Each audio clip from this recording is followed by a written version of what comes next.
Before the fear begins, hit like and subscribe, don't miss the chills. Tell us where you're watching from, and brace yourself for stories so terrifying, they'll haunt your night. When my mother was pregnant with me, she and my father bought a house in a rural part of East Germany. It wasn't just any house, it was old, isolated, and had a history that we knew nothing about. My father was disabled, unable to work, so he spent most of his time at home while my mother worked long hours at a psychiatric hospital, an hour away. He hated being in the house alone. He would tell my mother about the voices, the footsteps, and the way things moved on their own. The TV would switch channels without warning. Objects would vanish and reappear in strange places. He would wake up drenched in sweat, convinced someone was standing at the foot of the bed. But my mother dismissed all of it. She blamed his medications, the stress, the loneliness. She had her own ways of coping with exhaustion, mainly telling herself and him that nothing was wrong. Then I was born. My father became even more protective, refusing to let me sleep in the attic room that had been planned for me. He insisted that I would have night terrors, that something about the house was wrong. My mother thought he was being paranoid, but she let him keep me in their bedroom. For a while, at least. Eventually, when his excuses ran out, I was moved into the attic. I don't remember being scared. I remember the sounds, though, heavy footsteps on the wooden floors below me when no one else was home. A low murmur of voices, like men talking in the next room, though I couldn't understand what they were saying. I remember my toys shifting, my stuffed animals never staying where I left them. One plushie in particular, a small bear, would fall off the shelf every night, landing in the same spot. My VHS player had a mind of its own, rewinding and playing random tapes, sometimes switching to static. The TV in my room would flicker between channels even when I wasn't touching the remote. The drapes around my bed would move as if someone was pushing them aside. But none of it scared me, not really. I accepted it as normal because, in my world, it was. The dreams, though, those were strange. Always the same three men. One was a Russian soldier. The other two, I couldn't quite place. One older, one younger. They never spoke directly to me in the dreams, but they were always present. Watching. Existing. I never questioned them. Why would I? I was a child. I called them by the names they told me, Sasha, Heinrich, and Maximum. Sasha and Max always warned me about the woods near our house. They told me never to go in alone, only with my neighbors. Heinrich rarely spoke, but he watched over me just the same. I didn't question why they knew so much, why their warnings felt so real. At some point, my mother started noticing things. She worked fewer night shifts and began to see the patterns. I still remember the first time she confronted my father and me about it. She sat us down separately and asked us the same questions. What did I see? Who did I talk to? What did they say? I told her everything. Their names. What they looked like. What they told me. And that was when her expression changed. She tried to brush it off, of course she did. But I saw it, the way her fingers trembled slightly when she tucked her hair behind her ear, the way she kept glancing at the stairs leading up to the attic. Then came the shortcut. We had a hidden beach near our house. A place that, to this day, doesn't show up on Google Maps. My mother didn't know about it. My father didn't know about it. The neighbors didn't know about it. But I did. I took my mother there, leading her through the forest like I had walked that path 100 times. I knew exactly where to step, exactly where to avoid. At one point, she hesitated, her hand tightening around my wrist. "What's wrong?" I asked. She pointed at the ground. I looked down and saw nothing but dirt and leaves. "There could be landmines," she whispered. That was the first time I heard the word. I didn't understand what it meant until much later. But even then, I shrugged. "I know where to step," I told her. "Who told you?" "Sasha." She didn't say anything after that. But when we got home, she started researching. That was when she found out about Sasha. He had been the first officer stationed in our house when it belonged to the Russian military. He died of a heart attack. Heinrich had been an old man who lived there before us. And Max, the Max who had warned me about the woods, had been the last owner before us. The man who had hung himself in the attic. The same attic I slept in every night. My mother never told me everything she found, but she started keeping a closer eye on me. I still heard the voices, still saw the shadows moving just beyond my vision. The footsteps never stopped. My plush bear still fell off the shelf, landing in the exact same spot. The drapes around my bed still shifted at night. And slowly, I began to understand that my father had never been paranoid. He had been afraid. I should have been too. I never really questioned the things I saw and heard in that house.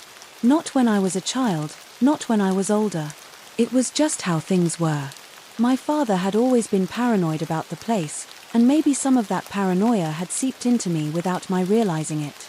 But even then, I never saw Sasha, Heinrich, or Max as something to be afraid of. They were just there.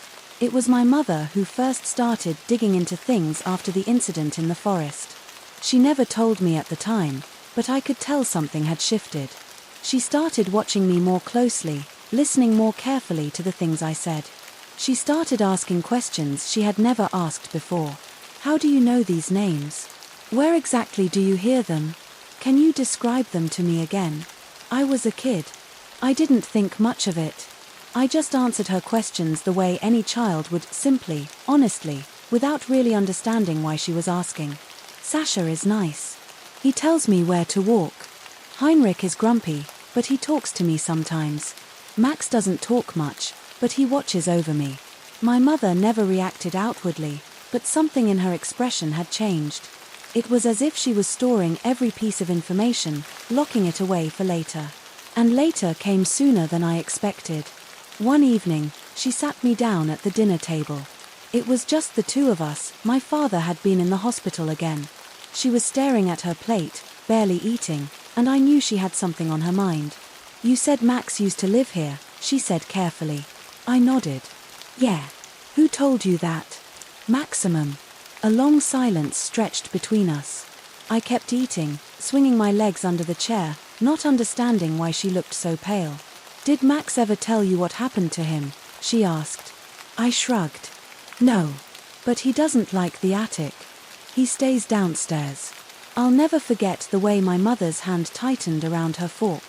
A week later, she came home from work looking exhausted. She tossed a folder onto the table and rubbed her temples before finally looking at me. Sasha, Heinrich, Max, she murmured, almost to herself. I looked them up. I paused mid-bite. Looked them up where? In records. Old house records, military archives, things like that. She exhaled and leaned back in her chair. Sasha was real. He was an officer stationed here during the Cold War. He died of a heart attack in one of these houses. That wasn't a surprise to me. I had known that for years. Heinrich, she continued, was a German man who lived here after the reunification. He was old, very old, when he died. Probably in his late 70s. Again, nothing new to me. But when she got to Max, she hesitated. Max lived in this house before us, she said slowly. The house was repossessed by the bank when he died. I couldn't find a cause of death at first, but then I dug deeper. Her voice became very, very quiet. He hung himself. I looked at her blankly. In the attic. I didn't react. Not because I didn't understand, but because I had always known, without really knowing. The attic had never felt empty. There had always been something there, something watching. I just hadn't thought about it much. He didn't talk much, I said finally. My mother let out a breath and shook her head. I don't understand how you knew this, she admitted. I don't understand any of it. But even with her new knowledge, she never acknowledged what was happening in the house. Not fully. She kept explaining things away, kept telling herself there had to be a rational explanation. And maybe, at the time, I believed her. I was young. I trusted my mother to make sense of the world for me. But then things started happening to her. It began with small things, objects moving from where she had left them, the TV turning on by itself. She told herself she was just tired, that she had forgotten, that the old wiring in the house was faulty. But the more she ignored it, the worse it got. One night, she was coming down the hallway when she saw my father standing outside his old bedroom. just standing there, watching her. It wasn't possible. He had been dead for years. She screamed at him to go away. And he did. He turned and walked into the room. The same room where he had died. The same room that had become mine. She never told me this until much later. But after that night, she never walked past my room without hesitating. I was getting older. I no longer talked about Sasha, Heinrich, or Maximum. I convinced myself they had just been my childhood imagination. I told myself all the strange things in the house had logical explanations. But there were things I couldn't explain. Like how I still heard the voices at night. Like how I still heard footsteps pacing above me in the attic, even when I knew no one was up there. Like how, every time I stepped into my father's old room, my room, I felt like I wasn't alone. It wasn't fear, exactly. But it was something close. A weight pressing down on my chest, a whisper in the back of my mind that something was watching. Something that wasn't supposed to be there. And yet, I stayed. Until the night my friend saw him. It was supposed to be a normal sleepover. We had dragged an old TV up to the attic to watch movies, just for fun. We were halfway through Harry Potter when the screen flickered off. Damn wiring, I muttered, getting up to check it. The lights flickered next. Then the TV turned back on. But it wasn't Harry Potter playing anymore. It was an old Russian cartoon. Nu Pogadi. I frowned. That's weird. My friend didn't answer. I glanced at her. She was sitting stiffly, staring past me, toward the old chimney. The one with the mirror I had covered years ago. What? I asked. Her voice was barely a whisper. There's someone standing there. I turned, expecting to see nothing. Expecting her to be messing with me. But the mirror I had spray painted over when I was little. It was reflecting something. A shape. A figure. A uniform. A Russian uniform. I swallowed hard. My mouth felt dry. You see someone? I asked. She nodded, never taking her eyes off the mirror. Yeah. How do you know he's Russian? Because of the uniform, she whispered. You see him too, don't you? I didn't answer. I didn't want to. I didn't want to believe what I was seeing. So I did the only thing I could think of. I forced a laugh and said, Sasha, go away. And then, my friend gasped. He nodded, she whispered. And then he left. She grabbed her stuff and bolted down the stairs, refusing to stay in the attic for another second.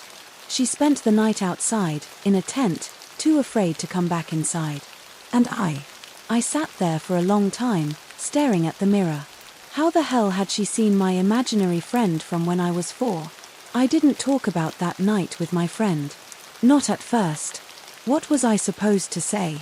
Hey, remember when we saw a Russian soldier in my attic? No. That wasn't something you casually brought up at school. But she didn't forget. She refused to come back to my house. She wouldn't even walk past it. If we hung out, it had to be at her place, or outside, far away from my home. At first, I thought she was overreacting. She hadn't grown up with this like I had. Maybe it was just a one-time thing for her. But sometimes, I'd catch her looking at me strangely, like she wanted to ask something but didn't know how. Like she was scared to know the answer. I never asked what she saw. And she never asked me if I still saw him. After that, things in the house didn't necessarily get worse, but they didn't stop either. Footsteps in the attic. Whispers at night. The feeling of being watched, like unseen eyes following my every move. But by then, I had gotten good at explaining things away. House settling. Mind playing tricks. Just paranoia. I told myself those things over and over again, until I started believing them. Almost. Because no matter how much I convinced myself that nothing was really there, I still never looked in the mirrors at night. My mother didn't bring up the house again for a long time. She pretended, just like I did, that everything was normal. But sometimes, I'd see the way she hesitated before walking past my room. How she kept the hallway light on, even when she used to prefer the dark. I wasn't the only one who felt it. But neither of us spoke about it. Not until she finally told me about my father. It happened late one evening. I was sitting at the kitchen table, scrolling through my phone, when she suddenly sat down across from me. "Do you remember," she began slowly, "when you told me about Max?" I looked up. "Yeah." She hesitated, staring at her hands, like she wasn't sure if she wanted to continue. Then she took a deep breath. "I saw your father." I blinked. "What?" "I saw him," she repeated. "After he died." She said it so matter-of-factly, like she was telling me about the weather. But her face was pale, her knuckles white from how hard she was gripping the table. I didn't say anything. I just waited. "He was standing in the hallway," she whispered. "Just standing there, looking at me." A shiver ran down my spine. I told myself I was imagining it, she went on, that it was just grief, or stress, or exhaustion. But I know what I saw. I swallowed hard. "What did he do?" She let out a shaky breath.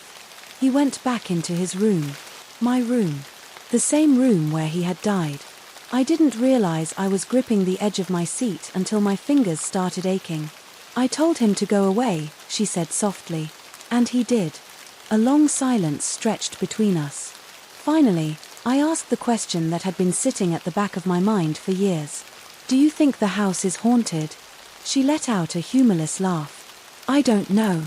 But you saw him." She nodded. "And you still don't believe it?" She exhaled, running a hand through her hair. "I don't want to believe it." Neither did I. The older I got, the more I tried to ignore it. I told myself that ghosts weren't real. That I had just been a weird kid with an overactive imagination. That my father had been sick, and my mother had been stressed, and the house was just an old wooden thing that creaked in the night.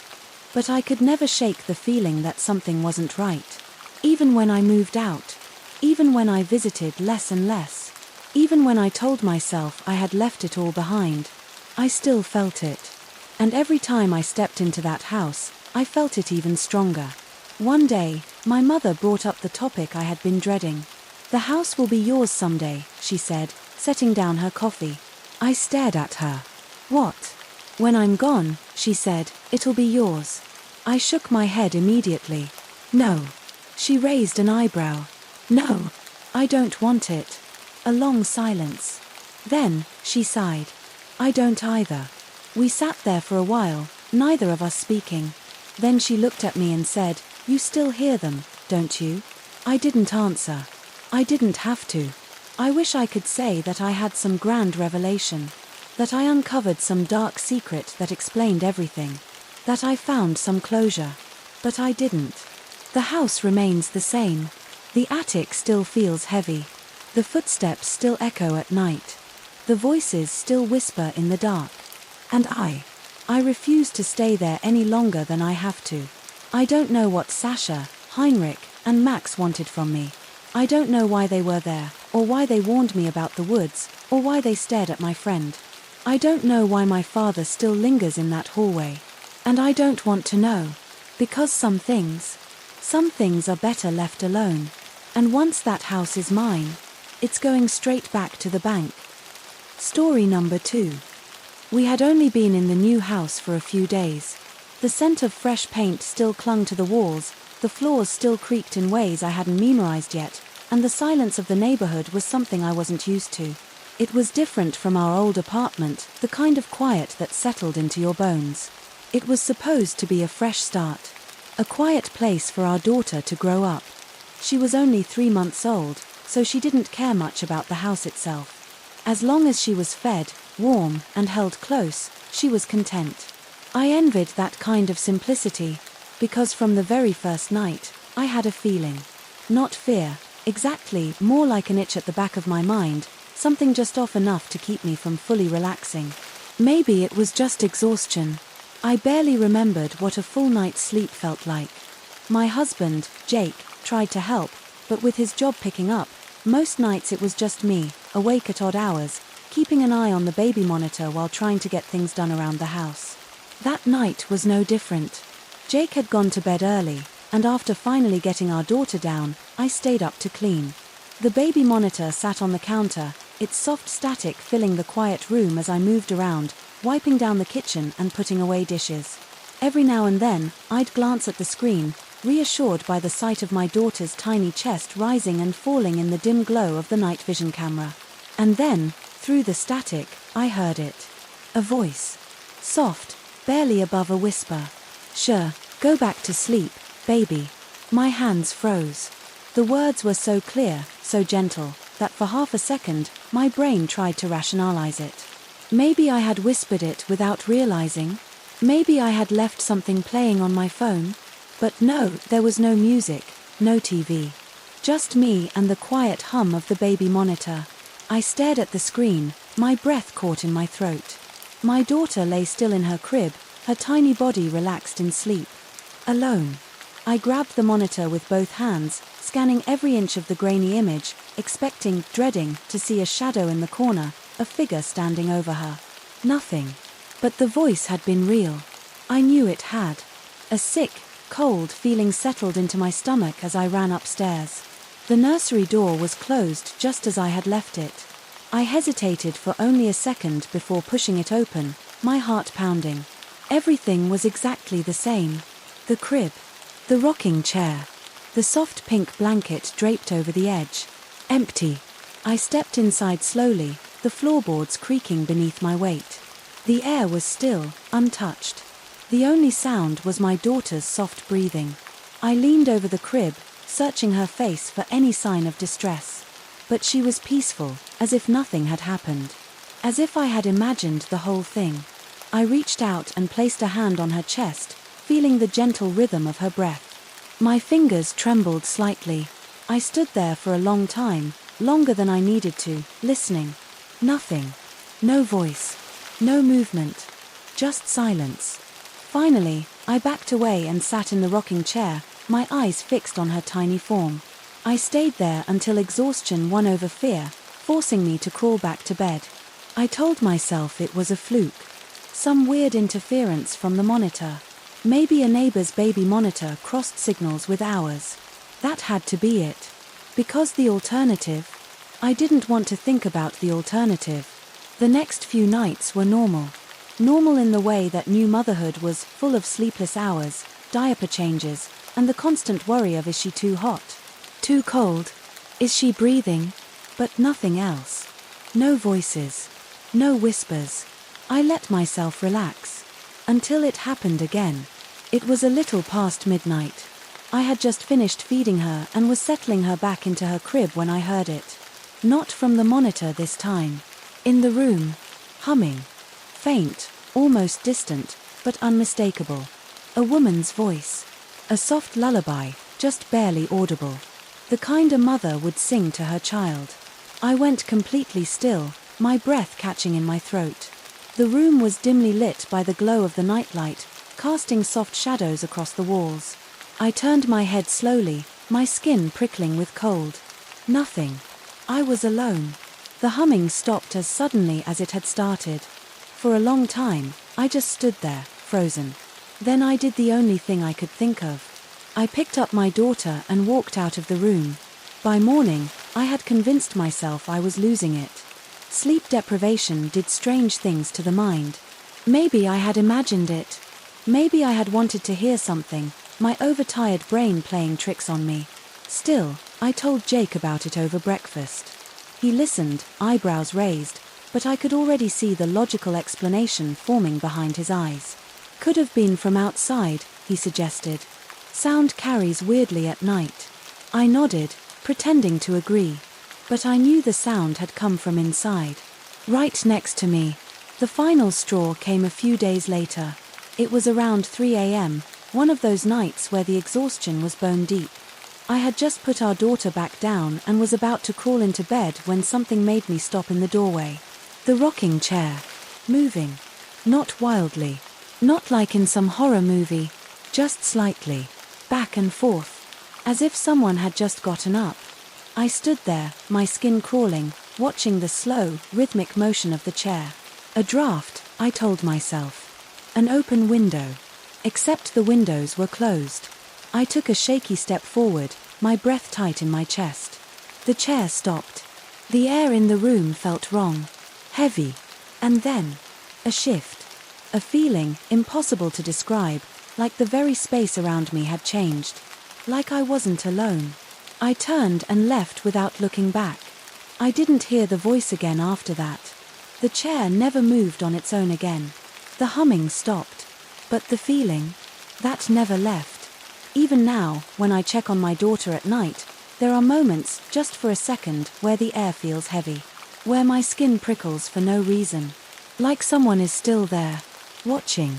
And I don't know whether to be afraid or grateful. The house was quiet for a while after that night. Or maybe I had just convinced myself to ignore the little things, the occasional creak in the nursery when no one was there, the static on the baby monitor that seemed to stretch just a second too long before cutting off. I told myself that I was sleep-deprived, that my imagination was filling in the blanks where exhaustion left gaps. And for a time, it worked. But only for a time. The first sign. A week had passed without anything strange happening. I had started to believe that whatever I had heard, whatever I had felt, was just a mix of paranoia and exhaustion. Then came the humming. Again. This time, it wasn't in the nursery. I was in the kitchen, washing bottles, the baby monitor sitting next to me. It was late, past midnight, and Jake was already asleep upstairs. I wasn't even thinking about anything eerie when I heard it. A low, gentle hum. From behind me. I turned so fast that water sloshed over the edge of the sink. Nothing. The kitchen was empty, the lights casting soft shadows across the floor. The doorway leading to the dark hallway seemed deeper somehow, as if something unseen had just stepped back into it. I forced myself to breathe. It's nothing. You're tired. And then, a creak. From upstairs. From the nursery. I grabbed the baby monitor with damp hands and stared at the screen. The crib. The rocking chair. Everything still. Except the closet door. Slightly open. I knew, without a doubt, that I had closed it before putting my daughter to bed. My breath hitched. I turned my head slowly toward the hallway, the air around me suddenly feeling too thick, like the house itself was holding its breath. Then, without even thinking, I called out, "Jake!" No answer. Only silence. I swallowed hard, my hands tightening around the monitor. I didn't want to go upstairs, but I had to. My daughter was up there. I forced my feet forward. Each step up the staircase felt heavier than the last. When I reached the nursery, I hesitated before pushing the door open. The closet door was still slightly ajar, just as I had seen on the monitor. And my daughter, still sleeping, peacefully. For a long moment, I just stood there, staring into the dark gap of the closet. Nothing moved. No sounds. Just my own breath, sharp and uneven. Then, finally, I stepped forward, grabbed the closet handle, and pulled it shut. The click of the latch echoed in the quiet. I backed away slowly, my pulse still pounding, and lowered myself into the rocking chair. I didn't sleep that night. The rocking chair. A few nights later, I woke up suddenly. Not to a cry. Not to a sound. Just a feeling. I sat up in bed, blinking into the darkness, my body tense before my mind even caught up. Jake was still asleep beside me, his breathing deep and even. The baby monitor sat on the nightstand, its faint glow illuminating the room. I reached for it, glancing at the screen. The nursery looked the same as always. But something felt off. I squinted, leaning closer. The crib. The dresser. The soft nightlight casting a faint glow. And then, the rocking chair. Moving. Just slightly. Barely enough to be noticeable, but enough to make my breath catch in my throat. It was so subtle that, at first, I thought it was my eyes playing tricks on me. But the more I stared, the more certain I was. It was rocking. Slowly. Rhythmically. Like someone was sitting in it. Watching over the crib. A shiver crawled up my spine. I turned my head toward Jake, my voice barely above a whisper. "Jake." He didn't stir. I shook his arm. "Jake, wake up." He groaned, barely opening his eyes. "What?" I held up the monitor. "Look." He blinked, unfocused, before glancing at the screen. For a moment, he just stared. Then, with a tired sigh, he flopped back onto his pillow. "It's just the house settling." I looked back at the screen. The chair had stopped. I didn't sleep for the rest of the night. A name. Things continued like this for the next few weeks. Small, unsettling moments that I tried to brush off. But then, something happened that I couldn't ignore. My daughter had started making small sounds, coos and gurgles, the beginnings of baby talk. It was adorable. Until one afternoon, when I was changing her diaper, and she suddenly giggled at nothing. Not at me. Not at her mobile. At something just past my shoulder. I turned instinctively, but of course, there was nothing there. I smiled anyway, trying to shake off the uneasy feeling. What are you laughing at, her? She let out another happy squeal, her little arms flailing. And then, clear as day, she said a word. A single, simple word. Mama. My heart melted. It was early, I knew that, but I had heard it. I beamed down at her. Mama. Did you just say mama? She cooed again, looking past me. And then she said something else. Something that sent ice through my veins. Nana. My breath caught. She was looking past me, at nothing, smiling like she was seeing someone. Someone who wasn't there. Or was. I felt my pulse in my ears. What did you say, baby? She just giggled. But her gaze never shifted. Never wavered. And for the first time, I realized. Maybe I wasn't the only one in this house who wasn't alone. That night, I couldn't stop thinking about it. Nana. It could have been nothing. Just a random baby babble. But deep down, I didn't believe that. I thought about the humming. The voice in the monitor. The rocking chair. Was someone here? Watching over her? Watching over me? And if so, did they mean us harm? Or were they simply waiting? I had convinced myself that the house wasn't haunted. Not really. There were explanations, weren't there? The humming. Just my overtired mind playing tricks on me. The rocking chair. Maybe just a draft, a shift in the house's old foundation. Even my daughter's strange babbling, Nana, could have been a meaningless sound. Babies made sounds all the time. I told myself all of that. I tried to believe it. Until the night that changed everything. The sound that shouldn't have been there. It started with a storm. One of those heavy, oppressive summer storms where the sky turns an eerie shade of grey-green before unleashing a downpour. The kind of night where the world outside feels too quiet before the first crack of thunder. Jake was working late. I was alone in the house with my daughter, rocking her to sleep in the nursery as the rain began to drum against the windows. The lights flickered once. Twice. Then settled. I glanced at the baby monitor, feeling that old sense of unease creep back in. I told myself it was just the storm. I told myself everything was fine. Then, a sound. A low, rhythmic thump thump thump. My breath caught in my throat. It wasn't thunder. It was coming from inside the house. From downstairs. I sat frozen in the rocking chair, holding my daughter a little tighter, listening. Silence. Maybe I had imagined it. Maybe it was the old pipes. Thump thump thump. Louder this time. And unmistakably from the living room. Someone was in the house. I shot up from the chair, my pulse hammering in my ears. My daughter stirred in my arms but didn't wake. I had to call Jake. The police. Someone.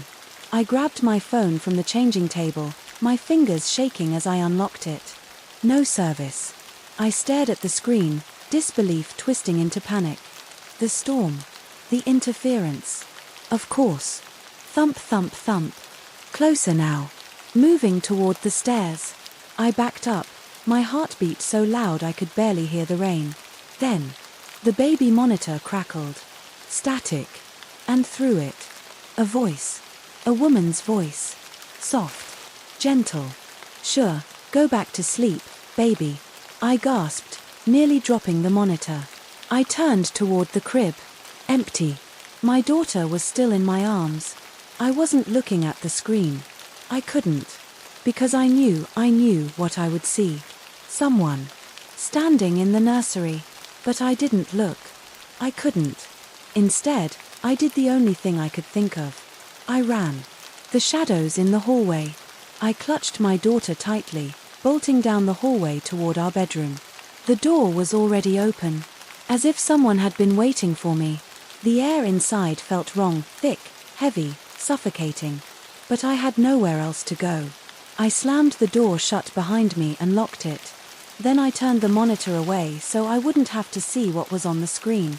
I could still hear it, though. The static. The soft hum of someone else breathing. I backed up against the bed, my pulse wild. Then, a footstep. Right outside the bedroom door. Slow. Deliberate. I held my breath. Another step. Then another. Closer. And then, a knock. I bit down on a screen. 3 soft, patient knocks. Not like an intruder. Not like someone trying to break in. But like someone waiting to be let in. A shiver ran down my spine. I glanced at my daughter. She was still asleep, oblivious. Another knock.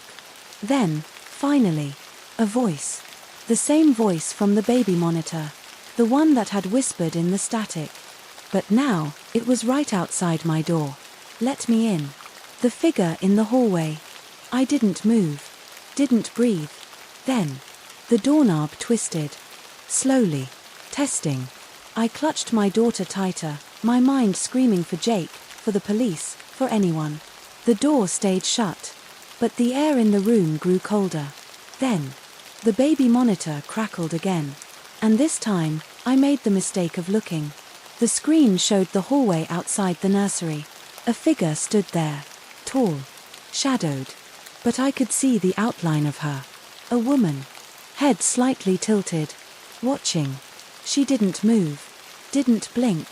She just stood there. The doorknob rattled.